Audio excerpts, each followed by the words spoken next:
Versión en audio del libro Despertar Adentro, por Martín Garrofe. Prólogo, prefacio e introducción. Prólogo. En los principios de la historia, guardianes o sacerdotes de este conocimiento eran consultados por los gobernantes para obtener consejo y guía.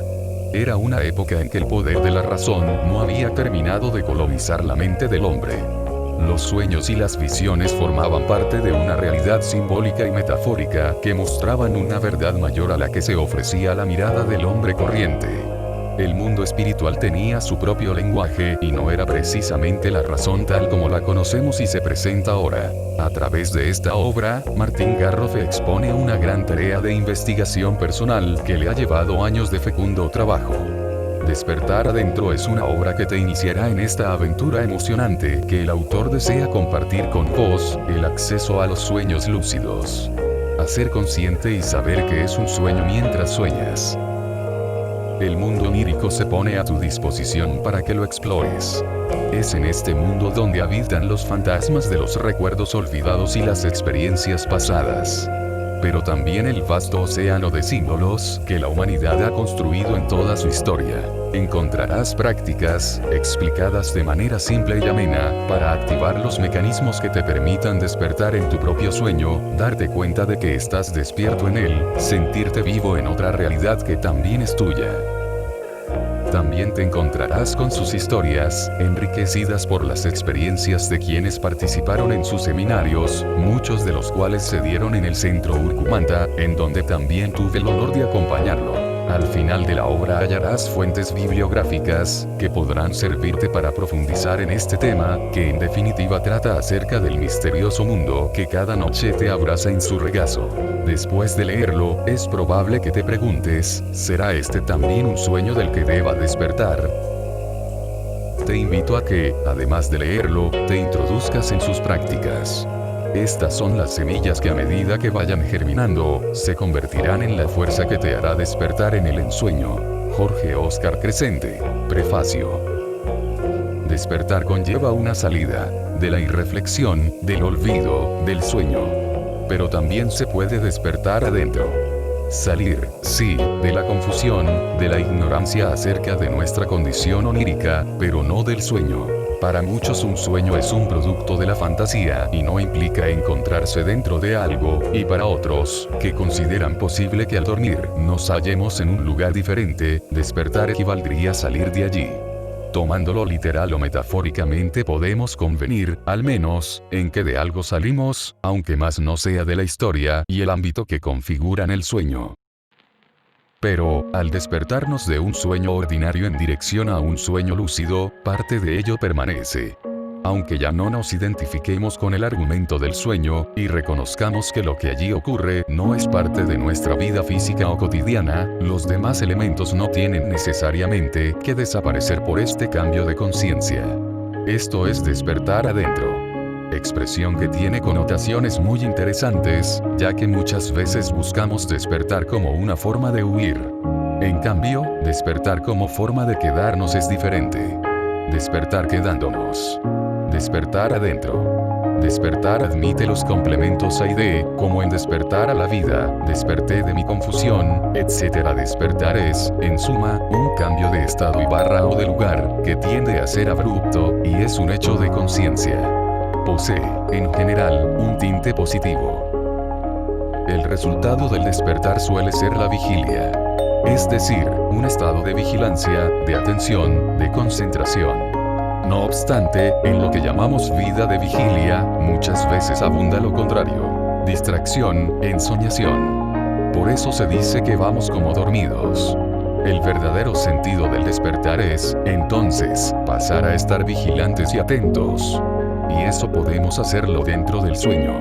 No necesitamos que ese maravilloso y mágico espectáculo que se abre ante nuestros ojos, de un mundo en el que rigen leyes más sutiles que en el físico, y donde nuestra percepción no encuentra límites, se apague para poder estar atentos. La mayor parte de las veces, por el contrario, lo hace con la finalidad opuesta. Así ocurre en los sueños de angustia, las pesadillas, cuando, por miedo o ansiedad, nos fugamos del problema, despertándonos al mundo de vigilia. Pero eso es, ciertamente, una forma de seguir durmiendo a nuestra realidad interior. Es por eso que despertar, el verdadero despertar, es un despertar adentro. Desde el budismo se dice que este mundo es samsara. La forma de descubrirlo y poder despejar esa ilusión es prestándole más atención, observándolo tal como es. De ninguna manera ignorándolo. Y esta es la paradoja. Solo podemos salir cuando nos despertamos adentro del sueño, de la vida. Cuando nos despertamos quedándonos, y nos quedamos despiertos. La lucidez en sueños es al sueño ordinario lo que la atención disciplinada y ecuánime es a la vigilia. Cultivar ambas es lo mismo. Gilgamesh perdió la planta de la inmortalidad 2 veces por quedarse dormido. Orfeo, Perséfone, Psique y la mujer de Lot, se distrajeron, se tentaron. Si me engañan las ilusiones en vigilia, lo harán también en sueños. Introducción. Cuando aprendemos a sentir, el tercer ojo se abre como una flor, y, para ver energía, primero hay que sentir la Wagner Kulkitón, curandero Kokama de la Amazonía peruana, amigo, la adrenalina propia de la exploración, y el riesgo suelen acompañar a las experiencias de sueño lúcido y o de proyección de la conciencia, más conocida como viaje astral o experiencia extracorpórea. Sin embargo, no entrañan peligro alguno, excepto para el ego, estructura cuya función es sostener una identidad ilusoria. Hoy, que se reconocen más ampliamente la posibilidad, magnitud y beneficios de estos fenómenos, cobra mayor importancia la cuestión de su cultivo y aprovechamiento. El mundo de los estados de conciencia y los viajes interiores conduce al infinito. Como todo explorador, siento el deseo de compartir algunas de mis aventuras, con la esperanza de inspirar al lector a transitar a su vez estos misteriosos senderos. Soñar lúcido es una función superior de la conciencia y su grado actual de subutilización señala la existencia de un enorme potencial para ampliar sus alcances y mejorar su funcionamiento. Trataremos de los estados de conciencia en los sueños y en general. Existen una gran cantidad de denominaciones, y en ocasiones se emplearán diferentes términos para nombrar lo mismo, como una forma de mantener la frescura de los relatos, y también para conservar la conexión entre los diversos enfoques. Casi nadie se conforma con una sola fuente, cuando está muy interesado en un tema, y, en mi opinión, es mejor familiarizarse con las diferentes palabras que se utilizan. Por ejemplo, en sueño traducción usual del término dreaming, en Castaneda, sueño lúcido, mente despierta o Waldo Vieira conciencia de la condición onírica, como me gusta en ocasiones decir a mí, sueño florido, tradición tolteca, etc., mencionarán el hecho de sabernos soñando en el momento mismo de hacerlo. Viaje astral, proyección de la conciencia, completamiento del cuerpo energético, mencionarán el hecho de sabernos habitando un vehículo sutil, separado del físico, en un plano, no obstante, tan real como el de la vigilia. De entre los maestros que más influyeron en mi aprendizaje sobre estos temas o conducente a los mismos, y que de un modo u otro figuran en el presente libro, destaco y agradezco especialmente a Luis Kulkitón y Wagner Kulkitón, S.N. Goenka, Carlos Castaneda, Tenzin Wangyal Rinpoche, Waldo Vieira, Chogyam Trungpa, Esteban Laverge, y Muldoon, Silvan y Carrington. También figuran aportes de otros autores como Sergio Magaña, Robert Monroe y Robert Bruce. El presente libro no pretende ser un manual, si bien abarca una amplia gama de los temas fundamentales que componen estas disciplinas, y a lo largo de sus páginas se despliegan mucha información e ideas sobre ellos. Se nutre principalmente de la experiencia personal, que he recogido en los registros de cientos de sueños lúcidos y o proyecciones que he vivido, de los que relataré solo los fragmentos con valor didáctico y de inspiración, manteniendo un cierto hilo argumental que haga fluida la lectura. Un buen modo de desarrollar la sabiduría personal consiste en tan solo tener presentes las experiencias que nos impresionan, propias y ajenas, únicas e irrepetibles como tales, más allá del sentido explícito que les demos. Y permitir que nos vayan modificando, como naturalmente hacen los niños al aprender.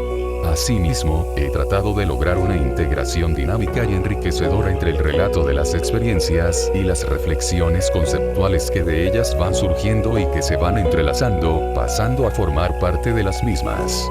En cada pequeño relato se dejan abiertas vías para la imaginación y reflexión, y figuran elementos inspiradores para la acción, así como menciones y explicaciones de técnicas específicas. Concretamente, se habla de viajes astrales y sueños lúcidos, haciendo hincapié en diferentes formas de cultivar y potenciar estas disciplinas, plasmadas en técnicas y prácticas.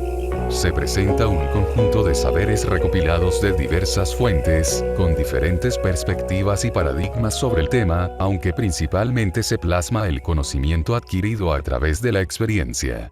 De una forma que pretende cautivar el pensamiento creativo del lector, se exponen las diferentes ideas que fueron surgiendo en momentos de sueños, escrituras, pensamientos y conversaciones, o que procedieron de fuentes externas cuyo origen no siempre quedó totalmente dilucidado, como por ejemplo inspiraciones recibidas a través de fenómenos psíquicos. También se enseña y sugiere cómo aprovechar estas experiencias para el autoconocimiento, el desarrollo personal, la sanación, el estímulo de la creatividad, la exploración, la superación de obstáculos de todo tipo, etc. Se abordará el encuentro y la interacción con distintas energías o entidades, la parálisis del sueño o catalepsia proyectiva, y cómo disolverla, cómo tramitar el miedo y no convertir nuestras defensas en un autobloqueo, enfrentando lo externo igual que lo interno, diferenciando los aspectos físicos de los extrafísicos, los densos de los sutiles.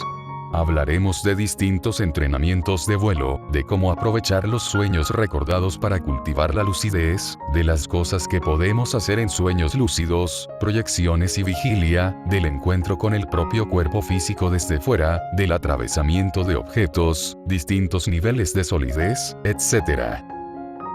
Se aborda también la naturaleza esencial de nuestro ser, de nuestros cuerpos físico, astral, causal, etc. y de los distintos planos de realidad. De cómo avanzar hacia la percepción de energía en forma pura, desactivando la construcción de objetos. Se presenta una mirada enriquecida por la perspectiva de la meditación vipassana y sus enseñanzas, así como de los conocimientos adquiridos en varias experiencias en dietas amazónicas. Si mis intenciones se ven satisfechas, el lector finalizará este libro poseyendo un panorama amplio y un profundo conocimiento de una gran diversidad de aspectos de este fascinante camino. Se presentan asimismo propuestas de talleres y diferentes actividades prácticas que se pueden realizar en ellos, alimentadas por las experiencias en los talleres y seminarios que he dictado en Argentina y en la Amazonía. También se proponen actividades para retiros específicos abocados a estos temas. Nada supera a la experiencia propia para integrar un aprendizaje, pero no es desestimable el papel de las ajenas, cuando son relatadas con esmero y veracidad y alcanzan nuestro corazón.